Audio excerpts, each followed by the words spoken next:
പൂരങ്ങളുടെ പൂരമായ തൃശൂർ പൂരത്തിന്റെ ഐതിഹ്യം ഇങ്ങനെയാണ്. കൊച്ചി രാജാവായിരുന്ന ശക്തൻ തമ്പുരാനുമായി ബന്ധപ്പെട്ടാണ് പലപ്പോഴും തൃശൂർ പൂരത്തിന്റെ ആരംഭം പറയാറുള്ളത്. 2 നൂറ്റാണ്ടിനു മുൻപ്, അന്ന് ശക്തൻ തമ്പുരാൻ കൊച്ചി രാജ്യം ഭരിക്കുന്ന കാലം, അന്ന് തൃശൂർ പൂരം പോലെ ആളുകൾ ആഘോഷമാക്കിയ പൂരമാണ് ആറാട്ടുപുഴ പൂരം. പല പ്രദേശങ്ങളിലെ ക്ഷേത്രങ്ങളിൽ നിന്നുള്ള ഘോഷയാത്രകളും ആറാട്ടുപുഴ ക്ഷേത്രത്തിലെത്തിച്ചേരും. ഹിന്ദു ഐതിഹ്യപ്രകാരം ലോകത്തിലെ 33 ദേവതകളും ആറാട്ടുപുഴയിലേക്ക് അന്ന് പൂര ദിവസം എത്തിച്ചേരുമെന്നാണ് വിശ്വസിച്ചിരുന്നത്.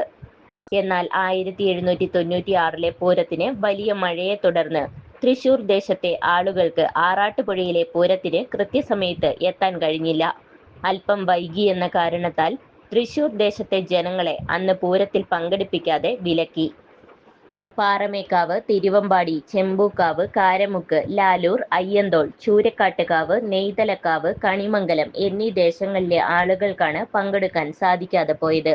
തൃശൂർ ദേശത്തെ ജനങ്ങളെ വിലക്കിയത് ഇഷ്ടപ്പെടാത്ത ശക്തൻ തമ്പുരാൻ അടുത്ത വർഷം മുതൽ വടക്കുംനാഥനെ ആസ്ഥാനമാക്കി പുതിയൊരു പൂരം ആരംഭിക്കാൻ തീരുമാനിച്ചു.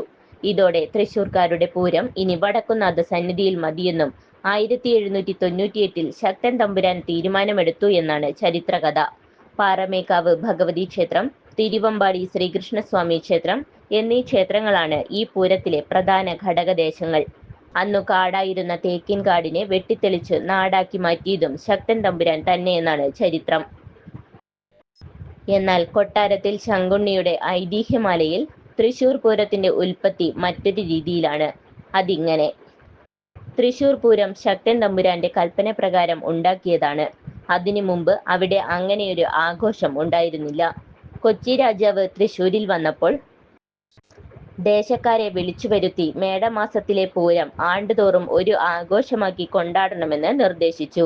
അതിന് നാട്ടുകാർ തിരുവമ്പാടി, പാറമേക്കാവ് എന്നീ 2 ഭാഗങ്ങളായി പിരിഞ്ഞ് ഭഗവതി, ശാസ്താവ് മുതലായ ദേവന്മാരെ വടക്കുംനാഥ ക്ഷേത്ര സന്നിധിയിലേക്ക് എഴുന്നള്ളിച്ചു കൊണ്ടുവരണം.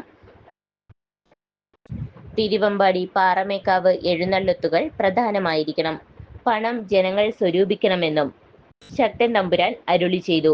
മുറകളും ചടങ്ങുകളും അദ്ദേഹം തന്നെ കൽപ്പിക്കുകയും ചെയ്തുവെന്നും പറയപ്പെടുന്നു.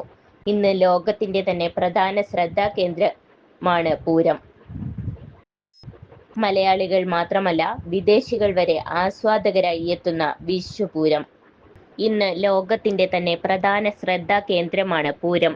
മലയാളികൾ മാത്രമല്ല, വിദേശികൾ വരെ ആസ്വാദകരായി എത്തുന്ന വിശ്വപൂരം.